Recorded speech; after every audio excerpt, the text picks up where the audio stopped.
പാർട്ടിയെ പോലും പ്രതിസന്ധിയിലാക്കിക്കൊണ്ടായിരുന്നു ആഭ്യന്തര വകുപ്പിലെ വമ്പന്മാർക്കെതിരെ PV അൻവർ MLA ഗുരുതര ആരോപണങ്ങളുമായി രംഗത്തെത്തിയത്.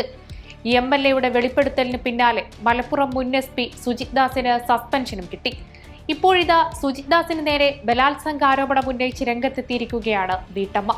സ്വത്ത് തർക്കവുമായി ബന്ധപ്പെട്ട പരാതി നൽകാനെത്തിയ തന്നെ മലപ്പുറം മുൻ SP സുജിത് ദാസ്, പൊന്നാനി മുൻ CA വിനോദ് എന്നിവർ പീഡിപ്പിച്ചെന്നും തിരൂർ മുൻ DYSP PV ബെന്നി ഉപദ്രവിച്ചെന്നുമാണ് യുവതിയുടെ ആരോപണം.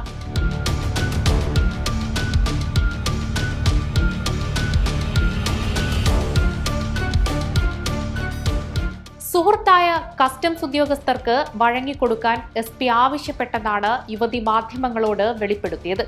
അതേസമയം സംഭവത്തെക്കുറിച്ച് നേരത്തെ പരാതി വന്നപ്പോൾ അന്വേഷിച്ചിരുന്നെന്നും ആരോപണത്തിൽ കഴമ്പില്ലെന്ന് കണ്ട് തള്ളിയതാണെന്നുമാണ് പോലീസ് വൃത്തങ്ങളുടെ വാദം. 2022 പീഡനം നടന്നതെന്നാണ് പരാതിയിൽ പറയുന്നത്. വീടിന്റെ അവകാശവുമായി ബന്ധപ്പെട്ട പരാതിയുമായി പോയപ്പോഴാണ് പീഡനം നടന്നത്. ആദ്യം പീഡിപ്പിച്ചത് CI വിനോദാണെന്നും വീട്ടിലെത്തി ബലാത്സംഗം ചെയ്തെന്നുമാണ് ആരോപണം.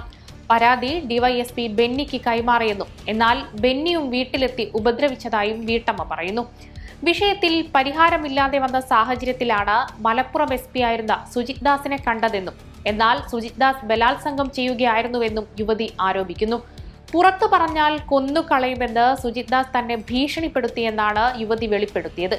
പരാതിയുമായി മുന്നോട്ട് പോവാതിരുന്നത് ഉപദ്രവിക്കുമെന്ന ഭയം കൊണ്ടാണ്. മുഖ്യമന്ത്രി ഉൾപ്പെടെയുള്ള ഉന്നതരുമായി ഈ ഉദ്യോഗസ്ഥർക്കെല്ലാം അടുത്ത ബന്ധമുണ്ടെന്നും പരാതിക്കാരി ആരോപിക്കുന്നു. അതേസമയം വീട്ടമ്മയുടെ ആരോപണത്തിന് പിന്നാലെ വിഷയത്തിൽ പ്രതികരണവുമായി മലപ്പുറം മുൻ SP സുജിത് ദാസ് എത്തി. തനിക്ക് നേരെയുള്ള ബലാത്സംഗ ആരോപണം കുടുംബം തകർക്കാനുള്ള ശ്രമമാണെന്നും ആരോപണത്തെ നിയമപരമായി നേരിടുമെന്നായിരുന്നു സുജിത് ദാസിന്റെ പ്രതികരണം. 2022 തന്റെ SP ഓഫീസിൽ സഹോദരനും കുട്ടിക്കുമൊപ്പമായിരുന്നു പരാതി പറഞ്ഞ സ്ത്രീ എത്തിയതെന്നും റിസപ്ഷൻ രജിസ്റ്ററിൽ വിശദാംശങ്ങളുണ്ട്. നിരന്തരമായി പോലീസിനെതിരെ കേസ് കൊടുക്കുന്ന സ്ത്രീയാണ് ഇത്തരം ആരോപണവുമായി രംഗത്തെത്തിയതെന്നാണ് മുൻ SP സുജിത് ദാസിന്റെ ആരോപണം. ആഭ്യന്തര വകുപ്പിനും സർക്കാരിനും നാണക്കേടുണ്ടാക്കുന്ന തരത്തിൽ പ്രവർത്തിച്ച വ്യക്തിയാണ് സുജിത് ദാസ് എന്ന PV അൻവർ MLAയുടെ ആരോപണം കനക്കുമ്പോഴും കേവലം സസ്പെൻഷൻ എന്ന മാതൃകാ നടപടി സുജിത് ദാസിനെ സർക്കാർ സംരക്ഷിക്കുകയാണെന്ന ആക്ഷേപം ഭരണപക്ഷത്തു നിന്ന് പോലും ഉയരുന്നുണ്ട്. സുജിത് ദാസിന് നേരെ PV അൻവർ MLA ഉന്നയിച്ച ആരോപണങ്ങളും ഇപ്പോഴുള്ള ഗുരുതര പീഡന ആരോപണവുമെല്ലാം ആഭ്യന്തര വകുപ്പിന് തലവേദന സൃഷ്ടിക്കുമ്പോഴും വകുപ്പ് കൈകാര്യം ചെയ്യുന്ന മുഖ്യമന്ത്രി അന്വേഷണം നടക്കട്ടെ എന്ന പതിവ് പല്ലവി ആവർത്തിക്കുകയാണ്.